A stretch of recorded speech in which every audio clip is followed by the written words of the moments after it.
कुंडमळ्याचे मारेकरी कोण? कुंडमळ्यातील जी दुर्घटना घडली त्याचे मारेकरी कोण हा प्रश्न आहे. अजूनही उत्तर आहे. रविवारी दुपारी जी घटना घडली इंद्रायणी नदीवरती कुंडमळा इथे जो लोखंडी पूल आहे 35 वर्षापूर्वीचा तो लोखंडी पूल पर्यटकांनी एकाच वेळेस गर्दी केल्यामुळे तो कोसळला, अक्षरशः मोडला आणि जवळपास 51 लोक नदीत पडले. बरेच जण वाहून चालले होते. 51 जणांना वाचवलं, 4 जणांचा मृत्यू झाला. निष्पाप नागरिक. याला जबाबदार कोण हा गेल्या 2-3 दिवसामधला प्रमुख चर्चेचा विषय आहे. वर्तमानपत्रांनी इलेक्ट्रॉनिक मीडियानी सर्वांनी त्याच्यावरती भरपूर मंथन केलं. मी 2-3 दिवसातल्या ह्या सगळ्या चर्चा ऐकल्या. रविवारची, सोमवारची, कालची पण, आजची पण, आज आगलेले पण सगळे आहेत माझ्याकडे. सगळ्या चर्चा ऐकल्या.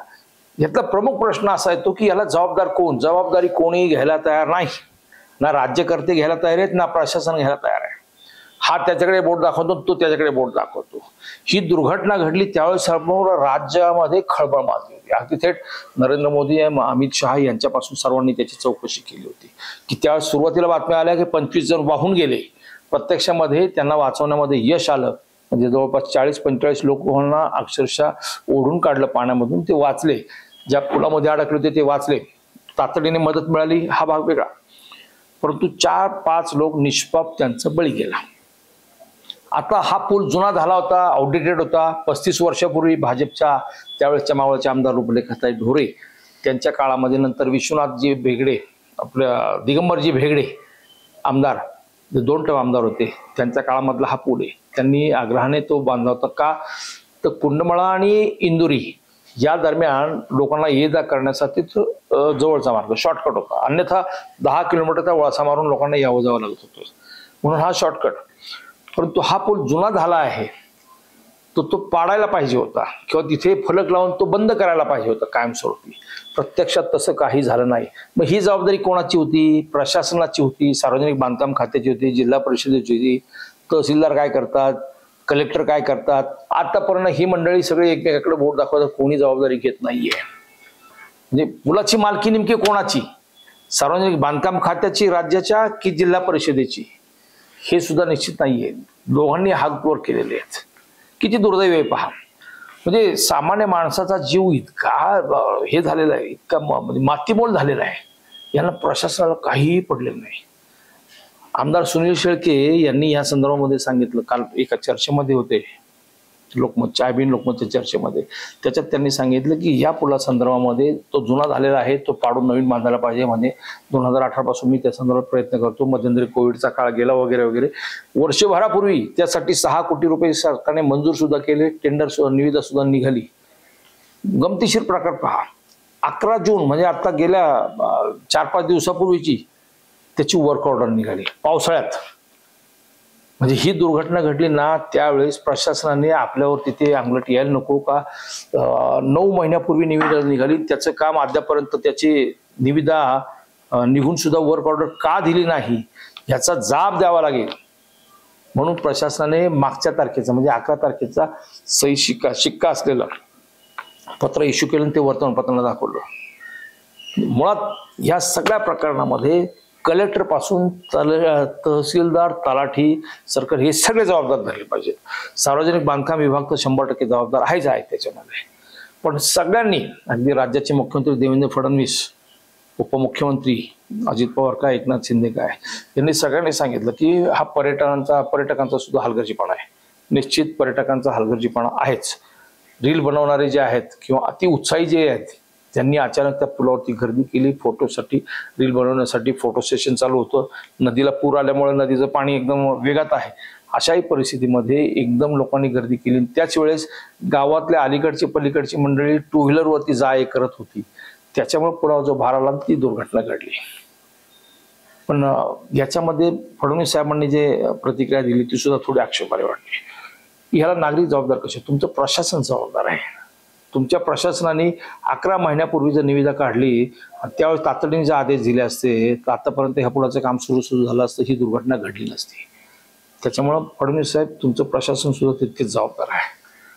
आमदारांनी सुद्धा या संदर्भामध्ये खरपूस समाचार घेतला. त्यांनी सुद्धा प्रशासनावरती ताशेरे ओढलेले आहेत. सर्व वर्तमानपत्राच्या बातम्या आपण जर पाहिल्या आजच्या तर त्याच्यामध्ये 2 दिवस चालूच आहेत.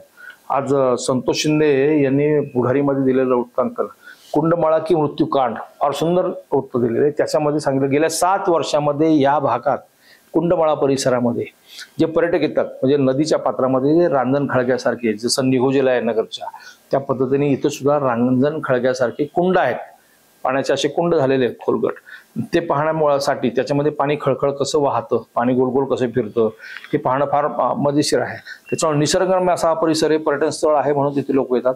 आतापर्यंत 22 पर्यटकांचे 7 वर्षामध्ये बळी गेलेले आहेत.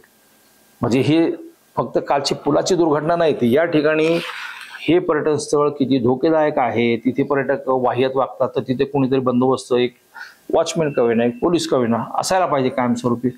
तो ठेवला नाही. ही प्रशासनाची चूक आहे. त्याच्यामुळे प्रशासनाला ह्याच्यामध्ये जबाबदार धरलं पाहिजे. 100% जबाबदार धरलं पाहिजे. आणि निविदा इतक्या उशिराने गेली त्याला जबाबदार सुद्धा हे जिल्हाधिकाऱ्यांपासून तर तहसीलदारापर्यंत ही मंडळी सुद्धा त्याला तितकी जबाबदार आहे. टक्केवारीच्या राजकारणासाठी ही मंडळी अशा प्रकारे निविदा टांगती ठेवतात तर वर्षानुवर्ष म्हणजे 18 पासून जर प्रयत्न करत असेल ना 6-7 वर्षामध्ये त्याच्यानंतर कुठं निविदा याची वर्क ऑर्डर निघत असेल तर आपला लाल फितीचा शासनाचा कारभार किती धीम्या गतीने चालतो पहा. लोकांचा जीव जातो तरी सुद्धा ह्यांना त्याचं काही पडलं नाहीये. म्हणजे अशा प्रकारचा आणखीन एक पूल पुढारीच्याच बातमीमध्ये सांगोडे मामोडी सांगोडे लोखंडी पुल धोक्यात आहे. हा जर पूल पाहिला तर तो पूल सुद्धा नदीमध्ये फक्त मध्ये 2 पिलर आहेत आणि त्याच्यावरून तो जो लोखंडी पूल आहे सेम अगदी कुंडमाळ्यासारखाच त्याच्यावरून 4 व्हीलर जा ये करतायत. अत्यंत धोकेदायक आहे. तो सुद्धा आउटडेटेड झालाय. तातडीने बंद करायला पाहिजे. पण अजूनही नाही. प्रशासनाची बेफिकिरी सकाळने सुद्धा या संदर्भामध्ये बातमी दिलेली आहे. बेपर्वा प्रशासन आणि बेफिकीर पर्यटक तितके बेजबाबदार आहेत. सकाळने सुद्धा सविस्तर पाणभर त्या संदर्भामध्ये आज त्याचा आढावा घेतलेला आहे. मावळ तालुक्यामध्ये अशा प्रकारची पर्यटन स्थळ अनेक आहेत. प्रत्येक ठिकाणी ज्यावेळेस तर पावसाच्या ह्याच्यामध्ये सरळ सरळ ती सगळी पर्यटन स्थळ 8 दिवस बंद राहतील अशा प्रकारचा जिल्हाधिकाऱ्यांचा आदेशच आहे. म्हणजे अशा प्रकारे नुसती पर्यटन स्थळ बंद ठेवून दुर्घटना टळणार आहेत का? तर नाही. पर्यटकांनी सुद्धा त्याची काळजी घेतली पाहिजे. नागरिकांनी सुद्धा काळजी घेतली पाहिजे. कुंडमाळा घटनास्थळी आज शुकशुकाट पुलाचे आता राज्यामध्ये राज्य सरकारने ह्याच घटनेवरून पुन्हा हे केलंय की राज्यातील सर्व पुलांचं स्ट्रक्चरल ऑडिट झालं पाहिजे. ज्यावेळेस महाडमध्ये पूल कोसळला होता रात्री आणि एसटी सहित 4-5 वाहनं त्या पुलावरून जाताना थेट नदीमध्ये कोसळली. नदीला पूर आलेला होता. फार मोठी दुर्घटना घडली. त्यावेळेस राज्य सरकारने आदेश दिले होते राज्यातल्या सगळ्या पुलांचं स्ट्रक्चरल ऑडिट होईल. काय झालं त्याचं? किती पूल त्याच्यामध्ये नंतर बाद झाले, किती पूल नव्याने बांधले, काही नाही अद्यापर्यंत. आता परत ही दुर्घटना घडली त्याच्यामुळे ही फक्त विधानात ते निर्णय ते येत आहेत. चौकशी समितीने नियुक्त केलेली आहे. काही घडलं की आपल्यावरची जबाबदारी टाळायची असेल तर सोपा मार्ग आहे. चौकशी समिती नेमतात. अहवाल आल्यावरती त्या संदर्भात आपण निर्णय घेऊ. 4-6 महिन्यांनी अहवाल येतो. आता अहवाल म्हणतात 15 दिवसात येईल. त्याच्यानंतर निर्णय होईल सरकारचं. देवेंद्र फडणवीस हे फार ऍक्टिव्ह मुख्यमंत्री आहेत. ताबडतोब निर्णय घेतात. त्यांनी वास्तविक ह्या घटनेपासून राज्यातल्या सर्व पुलांच्या बाबतीमध्ये कुठेतरी एक नियमावली केली पाहिजे. ब्रिटिशांच्या काळातले 100-150 वर्षाचे पूल जे आहेत ते अजून टिकून आहेत. हे विशेष म्हणजे आपलं 75 वर्षामध्ये आपल्या देशामध्ये तुम्ही बिहारमध्ये सुद्धा पाहिलं जे नवीन पूल बांधलेले आहेत ते धपाधप आपले 4-6 महिन्यामध्ये पडतात, कोसळतात. काय किती घटना झालेल्या आहेत गंगा नदीवरच्या पुलावरची. बऱ्याच घटना अशा दुर्घटना घडतात. ब्रिटिशांनी बांधलेले पूल अजूनही 100-150 वर्षामध्ये कायम आहेत. त्यांना पत्र पाठवून सांगायला लागतं सरकारला या पुलाशी 100 वर्षाचं आयुर्मान पूर्ण झालेलं आहे तर धोकादायक आहे, वाहतुकीसाठी बंद करा. 150 वर्ष इंदुरीचाच पूल पहा. इंदुरीला जो पूल आहे दगडी पूल या कुंडमाळ्याच्या पलीकडून इंदुरीत गेल्यावरती तो पूल सुद्धा जवळपास 100-125 वर्षापूर्वीचा पूल आहे.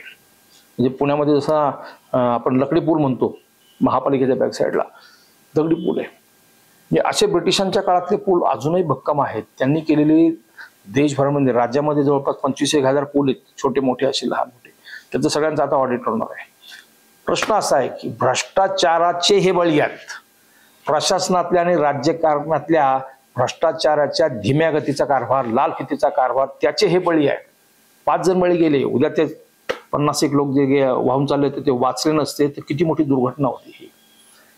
परंतु राज्यकर्त्यांना आणि एकमेकांवर आरोप करण्याच्या पलीकडे ही मंडळी काहीच करत नाहीये. म्हणजे जे करतात ते फक्त बातम्यापुरता विषय करतात. 2 दिवसात हे वातावरण शांत होईल, बातम्या शांत होतील, जैसे ते पट कारभार सुरू. सर्व वर्तमानपत्रांनी अग्रलेखातून ज्या पद्धतीने प्रशासनावरती, प्रामुख्याने प्रशासनावरती ताशेरे ओढले ते, त्याच्यात तरी आपल्या राजकारण्यांनी, आपल्या मंत्री महोदयांनी सगळ्यांनी शिकलं पाहिजे की ह्याच्यामध्ये प्रशासनालाच जबाबदार धरलं पाहिजे. प्रशासनाचीच बेफिकिरी जास्त आहे. प्रशासनामधला गलथान कारभार, मुजुरी इतकी प्रचंड वाढलेली आहे, त्यांना त्याची काहीही पडलेली नाही. जबाबदार कोणीतरी धरलं पाहिजे. काल एका चर्चेमध्ये एकाने फार सुंदर केलं, जर जबाबदार कोणीच नसेल तर मग त्या लोखंडी पुलाला फाशी द्यायची का? का त्या नदीमधून जे खडकात कुंड आहेत त्या कुंडांना फाशी द्यायची का? जबाबदार कोण? तिथला सरपंच आहे, तिथला ग्रामसेवक आहे, नेमकं जबाबदार कोण? जबाबदार कोणीच नाही म्हणत होते. पण सर्व वर्तमानपत्रांनी त्याचा सविस्तर आढावा घेतला. पर्यटकांच्या हुल्लडबाजीबद्दल सुद्धा सगळ्यांनी आक्षेप घेतलेला आहे. आता ह्या लोकमतने स्पष्ट म्हटलं, मारेकऱ्यांच्या मुसक्या आवळा. पण मारेकरी कोण? तर मारेकरी हे प्रशासनातले अधिकारी आहेत. लोकमतने त्या बाबतीमध्ये अगदी व्यवस्थित संपादकीय दिलंय. त्या संपादकीयमध्ये जो दिलेला आहे ना, जरूर वाचण्यासारखं आहे. सकाळने सुद्धा सुस्ती आणि मस्ती, म्हणजे प्रशासनातली सुस्ती आणि पर्यटकांची मस्ती, दोन्ही गोष्टींचा सखोल, सविस्तर आणि बॅलन्स आढावा घेतलेला आहे. लोकसत्ताने बेजबाबदार पाणी बजबजपुरी असं एक स्फुट लिहिलेलं आहे त्याच्या संदर्भामध्ये. आणि संपूर्ण राज्यातील ही परिस्थिती आहे, तिथे प्रशासन किती सुस्त आहे त्या संदर्भात दिलेलं आहे. त्यांनी राज्यातल्या इतर घटनांचाही त्याच्यामध्ये आढावा घेतलाय, मागोवा घेतलेला आहे. महाराष्ट्र टाइम्सने बुडता हे जन न देखेवी डोळा, सामान्य जनता बुडतीये, प्रशासनाला त्याचं काही पडलेलं नाही, ते फक्त खाबुगिरीमध्ये मस्त आहेत. कलेक्टर काय, महापालिकांचे आयुक्त काय, तालुक्याचे तहसीलदार काय, काही पडलेलं नाहीये. पुण्याजवळच्या ह्या पुलासंदर्भामध्ये, कुंडमाळ्याच्या पुलासंदर्भामध्ये महाराष्ट्र टाइम्सचा आलेख सुद्धा वाचनीय आहे. पुढारीने सुद्धा या संदर्भात मरणाचा पूल अगदी समर्पक खेळून दिलंय. मरणाचा पूल, म्हणजे पर्यटक वाचले, परंतु ह्या सगळ्याच्या ह्याला शेवटी म्हटलं की जबाबदार कोण? प्रत्येक अग्रलेखामध्ये त्यांचा सगळ्यांचा निष्कर्ष तोच, याला जबाबदार कोण? संजय राऊतांनी त्यांच्या सडेतोड भाषेमध्ये निर्घुण सरकारचे बळी, सरकारवर आसूड ओढलेली आहेत. म्हणजे सामनामधून निर्गुण सरकारचे बळी. आता 6 कोटीचा तो पूल नवीन बांधणार आहे. सरकारच्या तिजोरीमध्ये खडखड राहते. या पूल व्हायला आणखीन 1 वर्ष जाणार. म्हणजे यापूर्वी वर्ष निविदा काढली त्याच वेळेस जर पूल बांधकाम सुरू झालं असतं, आतापर्यंत पूर्ण झाला असता, ही दुर्घटना घडली नसती. केसरीने सुद्धा बेपर्वाईचे बळी असं म्हटलंय. प्रभातने दुर्घटनांची जबाबदारी कोणाची, म्हणजे थोडक्यामध्ये सांगायचा हेतू असा आहे, कुंडमळ्याच्या घटनेला जबाबदार कोण? तुम्ही फाशी कोणाला देणार? का हा आजचा विषय 2 दिवसानंतर थंड झाल्यावरती विसरून जाणार? अशा प्रकारच्या दुर्घटना घडत असतात. आता अहमदाबादला ज्यावेळेस ते विमान कोसळलं, त्याच्यामध्ये 250 लोक, 270 लोकांची राख झाली अक्षरशः. फक्त 110 लोकांचा DNA नुसार प्रेत समजली. बाकी अद्यापपर्यंत कोणाचं प्रेत कोणाचं आहे हेच काही समजायला तयार नाही. किती वाईट परिस्थिती आहे. कुंडमळ्यामध्ये घडलेली घटना ही अत्यंत दुर्दैवी. 5 जण गेले, 51 जण वाचले. परंतु या पुढच्या काळामध्ये मावळामध्ये अशा प्रकारच्या दुर्घटना होणार नाही. भोशी डॅम, लोणावळ्याचा भोशी डॅम आहे, तिथे सुद्धा अतिउत्साही पर्यटक कितीतरी वेळा, भोशी डॅम मध्ये आतापर्यंत 5-50 पर्यटक बुडालेत. तिथे बोर्ड लागलेले आहेत की ह्या पाण्यात उतरू नका. पर्यटक अतिउत्साही तिथे उतरतात, पण तिथे कायमस्वरूपी बंदोबस्त असायला पाहिजे. असतो, पण कोणी त्याची म्हणजे हलगर्जीपणा फार आहे. तिथली दुर्घटना ज्यावेळेस घडली त्यावेळेस तिथले सगळे स्टॉल वगैरे काढून नेले होते, सगळे अतिक्रमण हटवले होते. पुन्हा ती जैशी ते बसली. कोणाची कृपा? प्रशासनाची कृपा. म्हणजे प्रशासनाला ह्याच्यामध्ये जबाबदार धरलं पाहिजे, अन्यथा ह्या घटनांवरती नियंत्रण करणं फार कठीण आहे. कुंडमळ्याचा मारेकरी कोण, फाशी कोणाला देणार, हा तो विषय आहे. जनहो तुम्ही सुद्धा ह्या विषयावरती बोललं पाहिजे. धन्यवाद.